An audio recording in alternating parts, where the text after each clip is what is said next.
তো বন্ধুরা, মাননীয় পশ্চিমবঙ্গের মুখ্যমন্ত্রী শুভেন্দু অধিকারী অন্নপূর্ণা ৩,০০০ কোটি টাকা ১,৪৫,০০,০০০ মহিলাদের অ্যাকাউন্টে ঢুকিয়েছে, এটা জানিয়েছে। তো তারপরে উনি কী সাংবাদিকদের কাছে বলেছেন, তো সেই বিষয়টা এখনই স্পষ্ট করব। তো বন্ধুরা, যদি চ্যানেলটা আমাদের একটু উপকৃত হয়, অবশ্যই চ্যানেলটা সাবস্ক্রাইব করতে ভুলবেন না।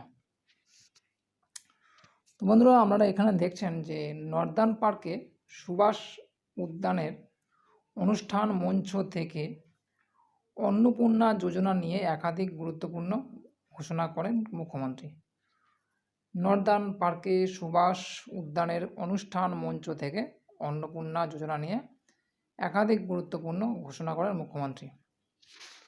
তো এখানে তিনি বলেন, যদি আরও 20 থেকে 30 লক্ষ লাগে আমি সেটা দেওয়ার ব্যবস্থা করব। তো বন্ধুরা, বুঝতে পারছেন যে 20 থেকে 30 লক্ষ যদি টাকা লাগে সেটা পর্যন্ত উনি সহজে ব্যবস্থা করে দিতে পারবেন। তার জন্য কি করতে হবে? অন্নপূর্ণা যোজনা নিয়ে গত পরশু বড় ঘোষণা করেন মুখ্যমন্ত্রী। তো এটা কিন্তু বলেছেন। তো এখানে আরও বলছেন যে ভবানীপুরের অনুষ্ঠান মঞ্চ থেকে শুভেন্দু অধিকারী বলেছেন যে এটাও কথা দিয়ে গেলাম, যারা এই সামান্য অল্প ভাতার উপরে নির্ভর করেন বা প্রকৃত পাওয়ার হকদার, আরও যদি 20 থেকে 30 লক্ষ লাগে আমি সেটা দেওয়ারও ব্যবস্থা করব। তো বন্ধুরা, এখানে ভালো মতো বুঝতে পারছেন যে ভবানীপুরের একটা অনুষ্ঠান মঞ্চ থেকে শুভেন্দু অধিকারী জানিয়েছেন যে যদি আরও লাগে, যারা অল্প টাকার ওপর ভিত্তি করে নির্ভর করে বা প্রকৃত যারা পাওয়ার যোগ্য, তাদের তিনি 20 থেকে 30 লক্ষ টাকা সাহায্য করবেন। তো সেটা কিভাবে করবেন সেটা মুখ্যমন্ত্রী নিজে জানেন। এবং যেহেতু এটা ডাবল ইঞ্জিনের সরকার, অর্থাৎ রাজ্য সরকার এবং কেন্দ্রীয় সরকার মিলে এই অর্থটা আপনারা পাচ্ছেন, সেটাই হচ্ছে বড় ব্যাপার।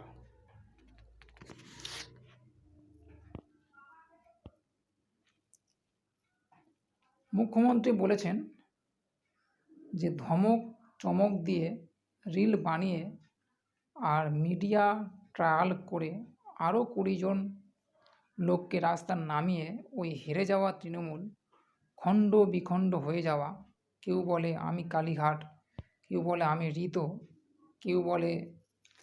কে বলে গেলাম উত্তরে, কে বলে দক্ষিণে, ভাইপো আবার বিদেশে, পিসির ঘরে তালা চাবি লাগানো, আপনাদের এসব কোনো বুদ্ধি চলবে না। তো বন্ধুরা, সবই বুঝতে পারছেন যে মুখ্যমন্ত্রী কী জানিয়েছেন, যে ধমক চমক দিয়েছে, তার রাগ উঠে গেছে।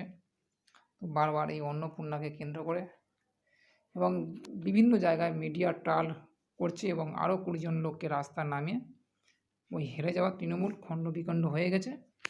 তো বন্ধুরা, এটা কিন্তু বলা হয়েছে। তো এখানে আরও কী বলেছে, সমাজ কল্যাণমূলক এই প্রকল্প নিয়ে তিনি আরও বলেছেন আরও 14,500, আমি বলতে হয়তো ঢুকে গেছে, মোট 17,000 মা অন্নপূর্ণা আপনাদের অ্যাকাউন্টে 3,000 করে টাকা ঢুকলো ভবানীপুর বিধানসভায় থেকে, তিনি জানিয়েছে। এরপরে যদি আরও যোগ্য কেউ বাকি থাকেন 31শে জুলাইয়ের মধ্যে আবেদন করা লোকেরা পোর্টালে গিয়ে আবেদন করুন। তো বন্ধুরা, বুঝতে পারছেন যে যারা যোগ্য আছে তারা এখানে অন্নপূর্ণা টাকা পাবেন এবং যারা যোগ্য নয় তারা পাবেন না, সেটা অবশ্যই জানিয়েছেন, বারবার সেটা জানাচ্ছে। তবে এক্ষেত্রে দেখা যায় যে অনেকের টাকা প্রথম মাসে টাকা পেয়েও কিন্তু টাকা আটকে গেছে। কী কারণে যে আটকালো সেটা ওনারাই বলতে পারবেন। তো বন্ধুরা, এখানে দেখুন বলা হচ্ছে যে অনেকে পোর্টাল ব্যবহার করতে জানেন না। অবশ্যই সবাই ইন্টারনেট ব্যবহার করতে জানে না এবং সে বিষয়ে সাইবার ক্যাফে গিয়ে তাদের চেক করতে হচ্ছে এবং তাদের এক্সট্রা টাকাও যাচ্ছে।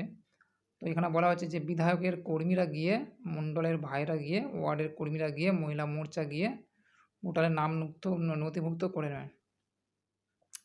একজনও যোগ্য বাকি থাকবে না। আপনারা ভরসা বিশ্বাস ভাই শুভেন্দু অধিকারীর ওপর রাখবেন বলে সংযোজন তার। তো বন্ধুরা, বুঝতে পারছেন কেউ বাকি যাবে না, তো সবাই টাকা পাবে। তবে এক্ষেত্রে যারা যোগ্য তারাই পাবেন, যারা যোগ্য নয় তারা পাবেন না, কারণ এক্ষেত্রে অনেক কিছু বলা রয়েছে তথ্যে, এবং যারা তথ্যে ভুল করেছেন তারা হয়তো টাকা পাচ্ছেন না, এবং যারা টাকা পেয়েছেন বা পাননি তারা হয়তো টাকা পেয়ে যাবেন। এই ধরনের একটা ভরসা বারবার বিজেপি থেকে বলা হচ্ছে। তো এক্ষেত্রে দেখুন, একটা বলা হয়েছে মাসিক ৩,০০০ টাকা কারা পাবেন, কাদের নাম বাদ যাবে তালিকা দিয়ে থেকে, এই নিয়ে ঝাড়াই বাছাই বেশ কিছুটা সময় নিয়েছে রাজ্য সরকার। অবশেষে প্রকৃত প্রাপকদের অ্যাকাউন্টে ঢুকতে শুরু হয় অন্নপূর্ণা যোজনার টাকা ১৭ই আগস্ট থেকে ২০ আগস্ট পর্যন্ত। যোজনার টাকা ট্রান্সফারের কথা জানিয়েছিলেন মুখ্যমন্ত্রী। তো বন্ধুরা বুঝতে পারছেন, মাত্র ৩ দিন, ১৭ই আগস্ট থেকে ২০ আগস্ট। তো এই ৩ দিন ধরে অন্নপূর্ণার টাকা কিন্তু আপনাদের ঢুকতে আরম্ভ করেছিল। তো যারা পাননি তারা অবশ্যই পরের মাসে হয়তো পেতে পারেন, এবং সেটা অন্নপূর্ণা পোর্টালে প্রসেসিংয়ে আছে, এবং সেই প্রসেসিংয়ের মাধ্যমে কিন্তু পরের মাসে যারা এ মাসে যারা পাননি তারা হয়তো ওই মাসে পেতে পারেন, এই ধরনের কথাও কিন্তু শুভেন্দু অধিকারী জানিয়েছে। তো এখানে দেখুন স্পষ্ট একটা লিখেছে যে ভবানীপুরের অনুষ্ঠান মঞ্চ থেকে শুভেন্দু অধিকারী বলেছেন যে কথাও বলে গেলাম, যারা সামান্য অল্প ভাতার উপর নির্ভর করেন বা প্রকৃত পাওয়ার হকদার, আরও যদি ২০ থেকে ৩০ লক্ষ লাগে আমি সেটা দেওয়ারও ব্যবস্থা করব।